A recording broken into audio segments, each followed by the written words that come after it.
بسم الله الرحمن الرحيم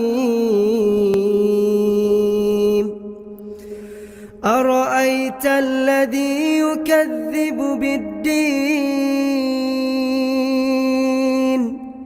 فذلك الذي يدع اليتيم ولا يحض على طعام المسكين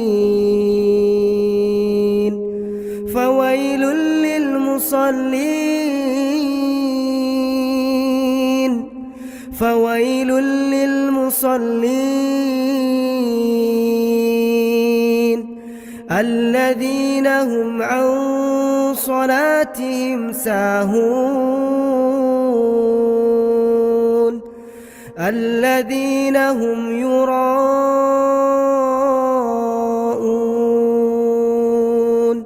ويمنعون الماعون